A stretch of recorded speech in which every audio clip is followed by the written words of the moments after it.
ઉંદેલ ગામમાં વરસાદી પાણીથી પ્રભાવિત વિસ્તાર અને લોકહાલાકી જાણવા પહોંચ્યા કોંગ્રેસ પ્રદેશ નેતા અમિત ચાવડા। વર્ષોથી ખંભાત તાલુકાના ઉંદેલ ગામમાં વરસાદી પાણીનો કોઈ નિકાલ થતો નથી, જેના કારણે સ્થાનિકોને અવરજવર તેમજ ખેડૂતોને ડાંગર પાક સાવ નિષ્ફળ જાય છે। વર્ષોથી ખંભાત તાલુકામાં તાલુકા પંચાયત, જિલ્લા પંચાયત તેમજ ધારાસભ્ય, સાંસદ બધા જ સત્તા પક્ષના હોવા છતાં ઉંદેલ ગામમાં વરસાદી પાણીના પ્રશ્ન બાબતે કોઈ જ રસ લેતા નથી કે સ્થાનિકોની સમસ્યા સાંભળવા પણ કોઈ આવતું નથી તેવા આક્ષેપો થઈ રહ્યા છે ગ્રામજનો દ્વારા। તેમાં સ્થાનિકોમાં ભારે રોષ ફેલાયો છે। છેલ્લા 10 દિવસથી ભરાયેલા વરસાદી પાણીથી પ્રભાવિત લોકોની સમસ્યા જોવા કોંગ્રેસ પ્રદેશ અધ્યક્ષ અમિત ચાવડાએ પાણીથી પ્રભાવિત ઉંદેલ ગામમાં લોકોની વેદના જાણવા ઉંદેલ ગામે આવ્યા હતા।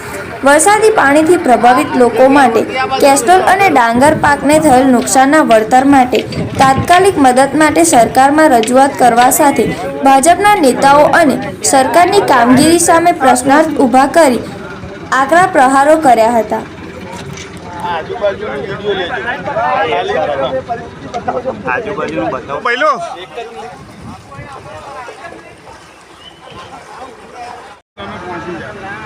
हाँ कलाक हमें राजू था।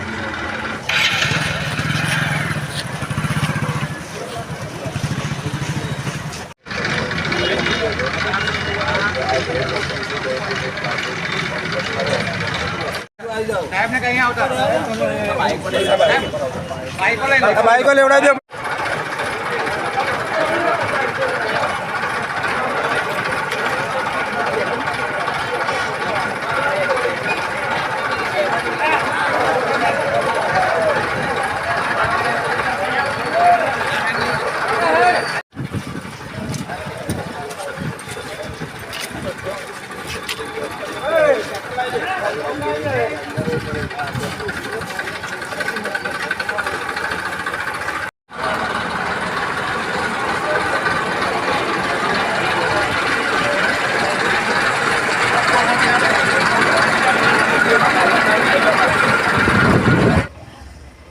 આજે આણંદ જિલ્લાના ખંભાત તાલુકાનું આ ઉંદેલ ગામ છે।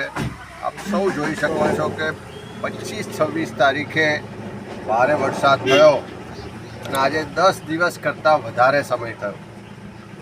આ સોનારિયા સીમ વિસ્તાર હોય કે ગામના વિવિધ વિસ્તારો હોય અને આખા ગામની ચારે તરફ આજે 10 દિવસ થયા પછી પણ 3 ફૂટથી લઈને 5 ફૂટ સુધીના અલગ અલગ જગ્યાએ પાણી ભરાયેલા છે।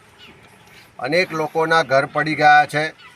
10 દિવસથી લોકોના ઘરોમાં પાણી હોવાને કારણે અમને સ્થળાંતર કરવું પડ્યું છે।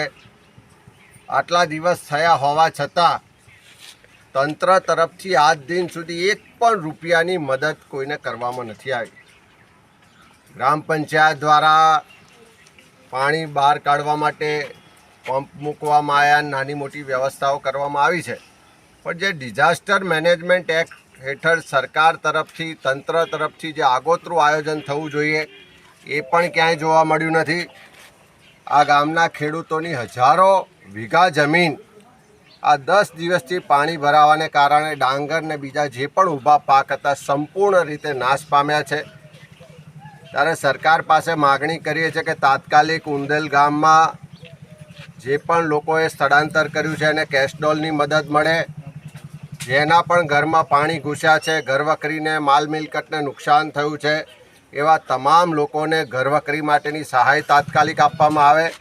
ખેતીને મોટા પ્રમાણમાં નુકસાન થયું છે તો ખેતીવાડી વિભાગ દ્વારા એનો સર્વે કરીને તમામ ખેડૂતોને એના નુકસાનીનું પૂરતું વળતર મળે। હજુ પણ ગામ અને ગામની આજુબાજુના વિસ્તારોમાં પાણી ભરાઈ રહ્યું છે ત્યારે રોગચાળાની મોટી ભીતિ છે, તો આરોગ્ય વિભાગ પણ સત્વરે રોગચાળો ના ફેલાય, સફાઈની કામગીરી ને બાકીની વ્યવસ્થાઓ જોવે। અને ખાસ કરીને દર વખત જ્યારે વધારે વરસાદ પડે ત્યારે આ ગામની આ જ સ્થિતિ થાય છે। 2005-06માં પણ જ્યારે અતિવૃષ્ટિ થઈ ત્યારે પણ આવી સ્થિતિ હતી। આજે લગભગ 20 વર્ષનો સમય થયો તેમ છતાં પણ તંત્ર દ્વારા આ અતિવૃષ્ટિમાં જે ગામ અને ગામની આજુબાજુમાં પાણી ભરાય છે એના નિકાલ માટે જે કાયમી નિકાસની વ્યવસ્થા હોવી જોઈએ, કાંસ બનાવવો જોઈએ ને વતરા થઈને ખાડીમાં એનું જોડાણ કરવું જોઈએ, એના માટેની વાતો ખૂબ થઈ, ખાલી કાગળ પર કાર્યવાહી થઈ, પણ આજ દિન સુધી એના માટે કોઈ નક્કર પગલાં લેવામાં ના આવ્યા કે નક્કર કોઈ ગ્રાન્ટ પણ ફાળવવામાં ના આવી. એનો ભોગ આજે ઉંદેલના આસપાસના લોકો બની રહ્યા છે. સરકાર પાસે માગણી કરીએ છીએ કે આવું ભવિષ્યમાં ફરી ના થાય, એટલા માટે તાત્કાલિક આ કાંસ માટેનો સર્વે થાય અને આ જ વર્ષની અંદર એને મંજૂરી પણ મળે ને એની કાર્યવાહી પણ થાય, જેથી કરીને આવતા ચોમાસા પહેલાં આ ઉંદેલના આજુબાજુના વિસ્તારોને ફરી આવી પરિસ્થિતિનો સામનો કરવો ના પડે. અમિતભાઈ, આ ગામની અંદર આમ તો વધારે પડતા લોકો પ્રભાવિત થયા છે, પણ વધારે કેટલા પરિવારો પ્રભાવિત થયા છે? અહીંયા ગ્રામ પંચાયત દ્વારા, તંત્ર દ્વારા સર્વે કરી અને અનેક લોકો જેનું સ્થળાંતર કરવું પડ્યું હતું, અનેક લોકોના ઘરોમાં પાણીને કારણે મોટું નુકસાન થયું છે. ઘરવકરીને અનેક ઘરોના ક્યાંક દિવાલ પડી ગઈ છે, એનો કોઈ ભાગ પડી ગયો છે એટલે ઘરને નુકસાન થયું છે, પશુઓને નુકસાન થયું છે. આ તમામનો સરકારના નીતિ નિયમો મુજબ સર્વે કરી અને જે પણ માહિતી આપવાની છે તાલુકા પંચાયત અને મામલતદારશ્રી પ્રાંતને પહોંચાડવામાં આવી છે. પણ દુઃખ સાથે કહેવું પડે કે આટલા 10 દિવસ થયા, હજુ તંત્ર તરફથી આ જે માહિતી અપાઈ, વિગતો અપાઈ છે, એના અંગે એક પણ રૂપિયાની સહાય આપવામાં નથી આવી. મેં કલેક્ટરશ્રી સાથે વાત કરી છે અને તંત્ર ઝડપથી એક્શનમાં આવે અને જે પણ નુકસાની થઈ છે એનું તાત્કાલિક વળતર આપે એવી કાર્યવાહી કરે એવી માગણી કરી છે.